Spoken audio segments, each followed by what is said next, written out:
Tercera parte. Capítulo primero. Después del Marne. A fines de octubre, la familia Desnoyers volvió a París. Doña Luisa no podía vivir en Biarritz, lejos de su marido. En vano la romántica le hablaba de los peligros del regreso. El gobierno todavía estaba en Burdeos. El presidente de la República y los ministros sólo hacían rápidas apariciones en la capital. Podía cambiar de un momento a otro el curso de la guerra. Lo del Marne sólo representaba un alivio momentáneo. Pero la buena señora se mantuvo insensible a estas sugestiones luego de haber leído las cartas de don Marcelo. Además, pensaba en su hijo, su Julio, que era soldado. Creyó que regresando a París estaría más en contacto con él que en esta playa vecina a la frontera española. Chichi también quiso volver. René ocupaba mucho lugar en su pensamiento. La ausencia había servido para que se enterase de que estaba enamorada.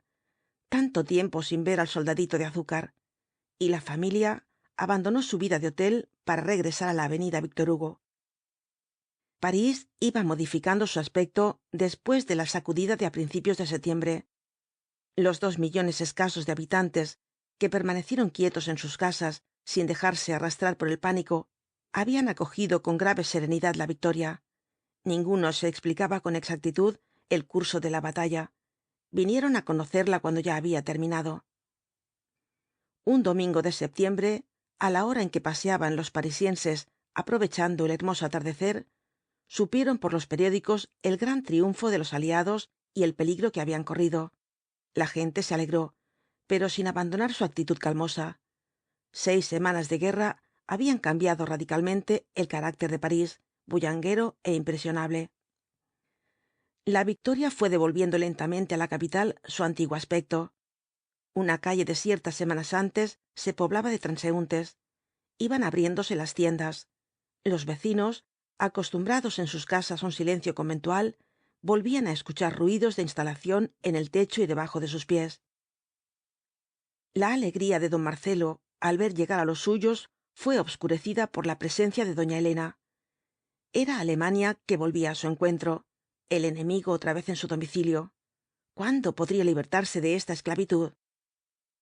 Ella callaba en presencia de su cuñado. Los sucesos recientes parecían desorientarla.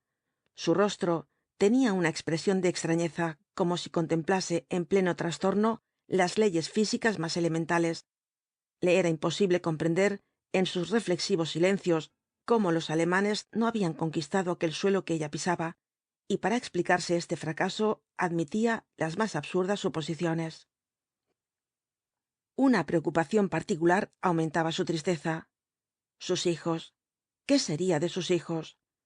Don Marcelo no le habló nunca de su entrevista con el capitán von Hartrott. Callaba su viaje a Villeblanche. No quería contar sus aventuras durante la batalla del Marne. ¿Para qué entristecer a los suyos con tales miserias? Se había limitado a anunciar a doña Luisa, alarmada por la suerte de su castillo, que en muchos años no podrían ir a él por haber quedado inhabitable.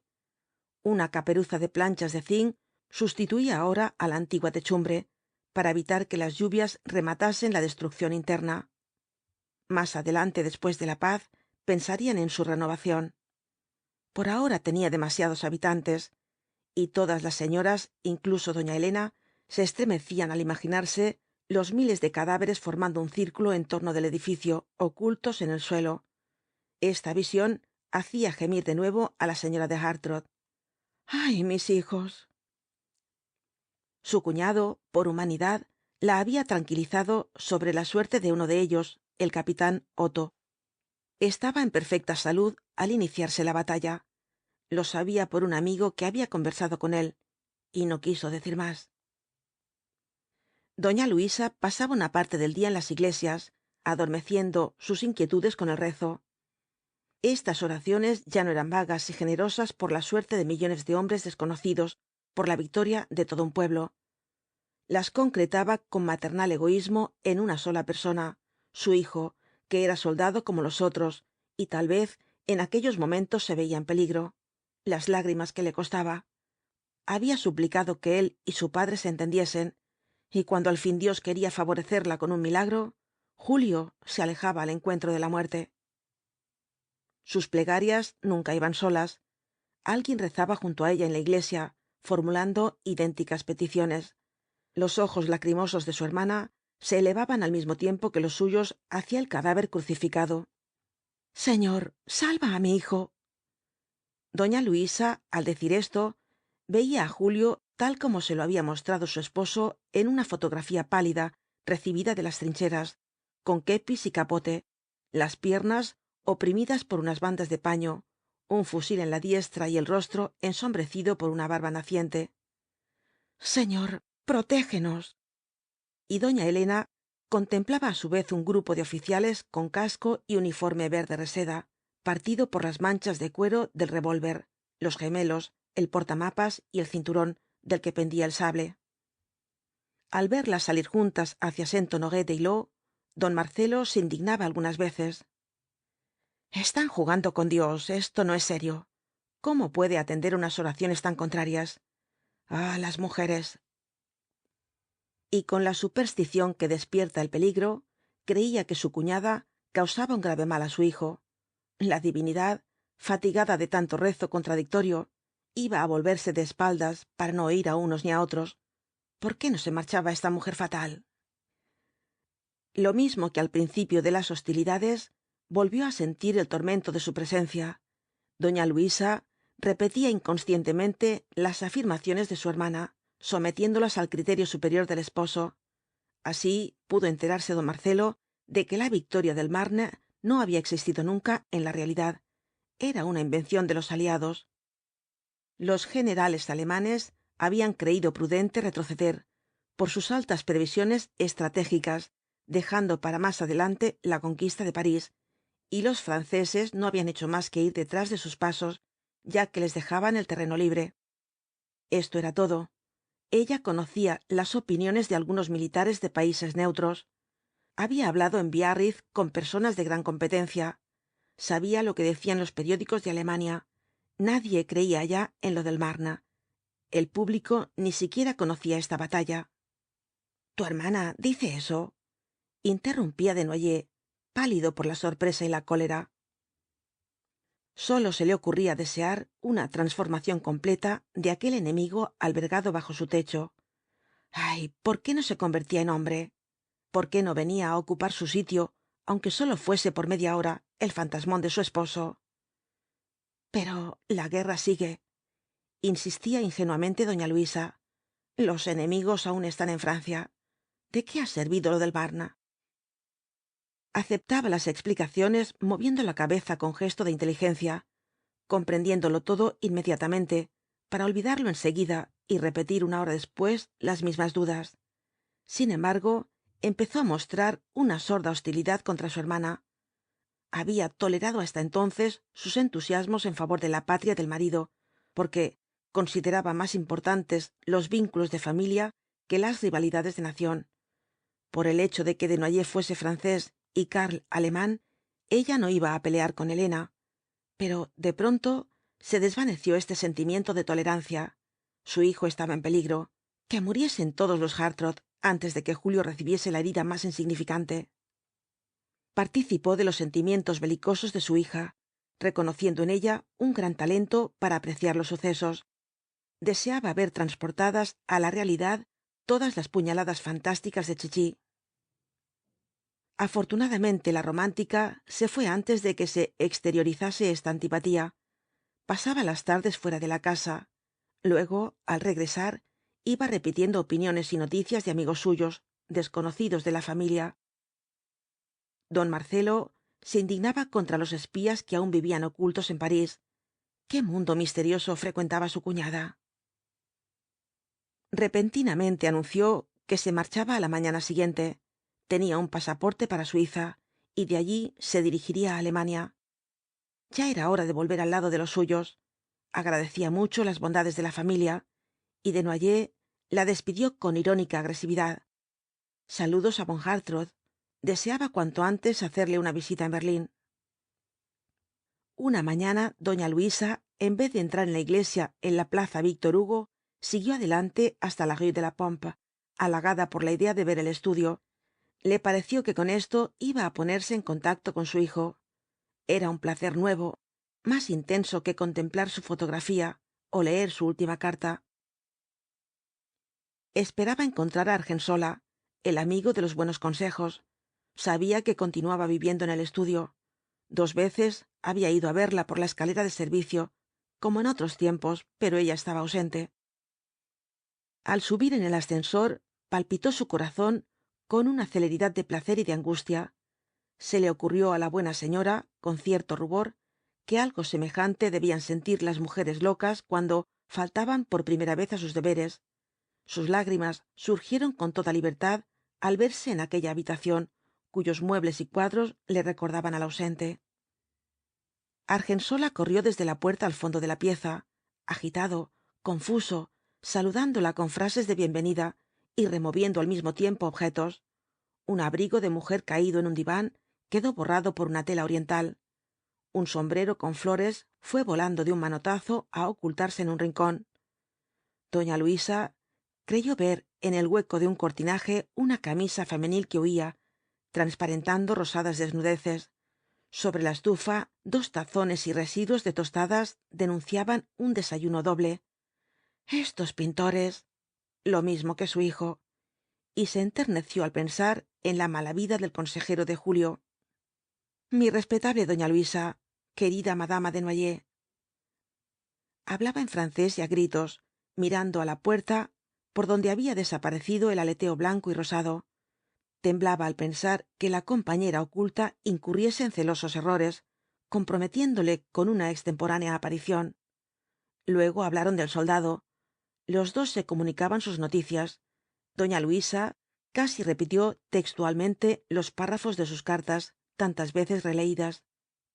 Argensola se abstuvo modestamente de enseñar los textos de las suyas. Los 2 amigos empleaban un estilo epistolar que hubiese ruborizado á la buena señora. Un valiente, afirmó con orgullo, considerando como propios los actos de su compañero. Un verdadero héroe. Y yo, madama Desnoyers, entiendo algo de esto. Sus jefes saben apreciarle. Julio era sargento á los 2 meses de estar en campaña. El capitán de su compañía y otros oficiales del regimiento pertenecían al círculo de esgrima donde él había obtenido tantos triunfos. ¡Qué carrera! Continuó. Es de los que llegan jóvenes á los grados más altos, como los generales de la Revolución. ¡Y qué de hazañas! El militar sólo había mencionado ligeramente en sus cartas algunos de sus actos, con la indiferencia del que vive acostumbrado al peligro y aprecia en sus camaradas un arrojo igual. Pero el bohemio los exageró, ensalzándolos como si fuesen los hechos más culminantes de la guerra. Había llevado una orden á través de un fuego infernal, después de haber caído muertos 3 mensajeros sin poder cumplir el mismo encargo. Había saltado el primero al atacar muchas trincheras y salvado á bayonetazos en choques cuerpo á cuerpo á numerosos camaradas. Cuando sus jefes necesitaban un hombre de confianza, decían invariablemente: que llamen al sargento Desnoyers. Lo afirmó como si lo hubiese presenciado, como si acabase de llegar de la guerra, y doña Luisa temblaba, derramando lágrimas de alegría y de miedo, al pensar en las glorias y peligros de su hijo. Aquel Argensola tenía el don de conmoverla por la vehemencia con que relataba las cosas. Creyó que debía agradecer tanto entusiasmo mostrando algún interés por la persona del panegirista. ¿Qué había hecho él en los últimos tiempos? Yo, señora, he estado donde debía estar. No me he movido de aquí. He presenciado el sitio de París. En vano su razón protestaba por la inexactitud de esta palabra. Bajo la influencia de sus lecturas sobre la guerra de 1870, llamaba sitio a las operaciones desarrolladas junto a París durante el curso de la batalla del Marne. Modestamente señaló un diploma con marco de oro que figuraba sobre el piano, teniendo como fondo una bandera tricolor. Era un papel que se vendía en las calles, un certificado de permanencia en la capital durante la semana del peligro. Había llenado los blancos con sus nombres y cualidades, y al pie figuraban las firmas de 2 habitantes de la Rue de la Pompe, un tabernero y un amigo de la portera. El comisario de policía del distrito garantizaba con rúbrica y sello la respetabilidad de estos honorables testigos. Nadie pondría en duda, después de tal precaución, si había presenciado o no el sitio de París. Tenía amigos tan incrédulos. Para conmover á la buena señora, hizo memoria de sus impresiones. Había visto en pleno día un rebaño de ovejas en el boulevard, junto á la verja de la Magdalena. Sus pasos habían despertado en muchas calles el eco sonoro de las ciudades muertas. Él era el único transeúnte. En las aceras vagaban perros y gatos abandonados. Sus recuerdos militares le enardecían como soplos de gloria. Yo he visto el paso de los marroquíes. He visto los zuavos en automóvil. La misma noche que Julio había salido para Burdeos, él vagó hasta el amanecer, siguiendo una línea de avenidas á través de medio París, desde el León de Belfort á la Estación del Este. 27.000 hombres, con todo su material de campaña, procedentes de Marruecos, habían desembarcado en Marsella y llegado á la capital, realizando una parte del viaje en ferrocarril y otra á pie. Acudían para intervenir en la gran batalla que se estaba iniciando. Eran tropas compuestas de europeos y africanos. La vanguardia, al entrar por la puerta de Orleans, emprendió el paso gimnástico, atravesando así medio París, hasta la Estación del Este, donde esperaban los trenes. El vecindario vio escuadrones de sphais, de teatrales uniformes, montados en sus caballitos nerviosos y ligeros, tiradores marroquíes con turbantes amarillos, tiradores senegaleses de cara negra y gorro rojo, artilleros coloniales, cazadores de África. Eran combatientes de profesión, soldados que en tiempo de paz vivían peleando en las colonias, perfiles enérgicos, rostros bronceados, ojos de presa. El largo desfile se inmovilizaba en las calles durante horas enteras, para dar tiempo a que se acomodasen en los trenes las fuerzas que iban delante. Y Argensola había seguido esta masa armada e inmóvil desde los bulevares á la puerta de Orleans, hablando con los oficiales, escuchando los gritos ingenuos de los guerreros africanos, que nunca habían visto París y lo atravesaban sin curiosidad, preguntando dónde estaba el enemigo. Llegaron á tiempo para atacar á von Kluck en las orillas del Ourq, obligándole á retroceder, so pena de verse envuelto. Lo que no contaba Argensola era que su excursión nocturna á lo largo de este cuerpo de ejército la había hecho acompañado de la amable persona que estaba dentro y dos amigas más, grupo entusiasta y generoso que repartía flores y besos á los soldados bronceados, riendo del asombro con que les mostraban sus blancos dientes. Otro día había visto el más extraordinario de los espectáculos de la guerra. Todos los automóviles de alquiler, unos 2000 vehículos cargando batallones de zuavos, a 8 hombres por carruaje y saliendo a toda velocidad, erizados de fusiles y gorros rojos. Formaban en los bulevares un cortejo pintoresco, una especie de boda interminable, y los soldados descendían de los automóviles en el mismo margen de la batalla, haciendo fuego así que saltaban del estribo. Todos los hombres que sabían manejar un fusil los había lanzado Gallieni contra la extrema derecha del enemigo en el momento supremo, cuando la victoria era aún incierta y el peso más insignificante podía decidirla. Escribientes de las oficinas militares, ordenanzas, individuos de la policía, gendarmes, todos habían marchado para dar el último empujón, formando una masa de heterogéneos colores. Y el domingo por la tarde, cuando, con sus 3 compañeras de sitio, tomaba el sol en el bosque de Bolonia entre millares de parisienses, se enteró por los extraordinarios de los periódicos que el combate que se había desarrollado junto a la ciudad y se iba alejando era una gran batalla, una victoria. He visto mucho, madama Desnoyers. Puedo contar grandes cosas. Y ella aprobaba. Sí que había visto a Argensola. Al marcharse, le ofreció su apoyo. Era el amigo de su hijo, y estaba acostumbrada a sus peticiones. Los tiempos habían cambiado. Don Marcelo era ahora de una generosidad sin límites. Pero el bohemio la interrumpió con un gesto señorial. Vivía en la abundancia. Julio lo había nombrado su administrador. El Giro de América había sido reconocido por el banco como una cantidad en depósito, y podían disponer de un tanto por ciento con arreglo a los decretos sobre la moratoria. Su amigo le enviaba un cheque siempre que necesitaba dinero para el sostenimiento de la casa. Nunca se había visto en una situación tan desahogada. La guerra tiene igualmente sus cosas buenas.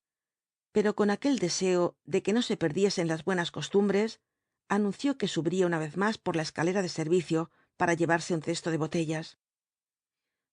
Doña Luisa, después de la marcha de su hermana, iba sola á las iglesias, hasta que de pronto se vio con una compañera inesperada. mamá, voy con usted. Era chichi, que parecía sentir una devoción ardiente. Ya no animaba la casa con su alegría ruidosa y varonil. Ya no amenazaba á los enemigos con puñaladas imaginarias. Estaba pálida y triste, con los ojos aureolados de azul. Inclinaba la cabeza como si gravitase al otro lado de su frente un bloque de pensamientos graves, completamente nuevos. Doña Luisa la observaba en la iglesia con celoso despecho. Tenía los ojos húmedos, lo mismo que ella. Oraba con fervor, lo mismo que ella, pero no era seguramente por su hermano. Julio había pasado a segundo término en sus recuerdos. Otro hombre en peligro llenaba su pensamiento. El último de los Lacour ya no era simple soldado ni estaba en París. Al llegar á Biarritz, Chichi había escuchado con ansiedad las hazañas de su soldadito de azúcar. Quiso conocer, palpitante de emoción, todos los peligros á que se había visto sometido, y el joven guerrero del servicio auxiliar le habló de sus inquietudes en la oficina durante los días interminables en que peleaban las tropas cerca de París, oyéndose desde las afueras el tronar de la artillería. Su padre había querido llevarlo á Burdeos, pero el desorden administrativo de última hora le mantuvo en la capital. Algo más había hecho. El día del gran esfuerzo, cuando el gobernador de la plaza lanzó en automóviles á todos los hombres válidos, había tomado un fusil, sin que nadie le llamase, ocupando un vehículo con otros de su oficina. No había visto más que humo, casas incendiadas, muertos y heridos. Ni un solo alemán pasó ante sus ojos, exceptuando un grupo de humanos prisioneros. Había estado varias horas tendido al borde de un camino disparando, y nada más. Por el momento resultaba bastante para chichi. Se sintió orgullosa de ser la novia de un héroe del Marne, aunque su intervención sólo hubiese sido de unas horas, pero al transcurrir los días su carácter se fue ensombreciendo. Le molestaba salir á la calle con René, simple soldado, y además del servicio auxiliar. Las mujeres del pueblo, excitadas por el recuerdo de sus hombres que peleaban en el frente o vestidas de luto por la muerte de alguno de ellos, eran de una insolencia agresiva. La delicadeza y la elegancia del príncipe republicano parecían irritarlas. Repetidas veces oyó ella al pasar palabras gruesas contra los emboscados. La idea de que su hermano, que no era francés, estaba batiéndose, le hacía aún más intolerable la situación de Lacour. Tenía por novio a un emboscado.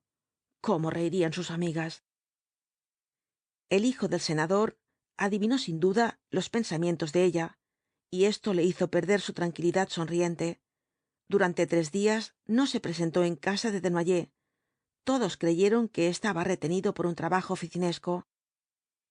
Una mañana, al dirigirse chichi á la avenida del Bosque escoltada por una de sus doncellas cobrizas, vio á un militar que marchaba hacia ella. Vestía un uniforme flamante, del nuevo color azul grisáceo, color de horizonte, adoptado por el ejército francés. El barboqueo del kepis era dorado y en las mangas llevaba un pequeño retazo de oro. Su sonrisa, sus manos tendidas, la seguridad con que avanzaba hacia ella, le hicieron reconocerle. René, oficial. Su novio, subteniente. Sí, ya no puedo más. Ya he oído bastante. A espaldas del padre y valiéndose de sus amistades, había realizado en pocos días esta transformación. Como alumno de la escuela central, podía ser subteniente en la artillería de reserva y había solicitado que le enviasen al frente. Terminado el servicio auxiliar. Antes de 2 días iba a salir para la guerra. Tú has hecho eso, exclamó chichi. Tú has hecho eso. Le miraba pálida, con los ojos enormemente agrandados, unos ojos que parecían devorarle con su admiración. Ven, pobrecito mío, ven aquí, soldadito dulce, te debo algo. Y volviendo su espalda a la doncella, le invitó a doblar una esquina inmediata. Era lo mismo. La calle transversal estaba tan frecuentada como la avenida. pero el cuidado que le daban á ella los curiosos. Con vehemencia le echó los brazos al cuello, ciega é insensible para todo lo que no fuese él. toma, toma. Plantó en su cara 2 besos violentos, sonoros, agresivos.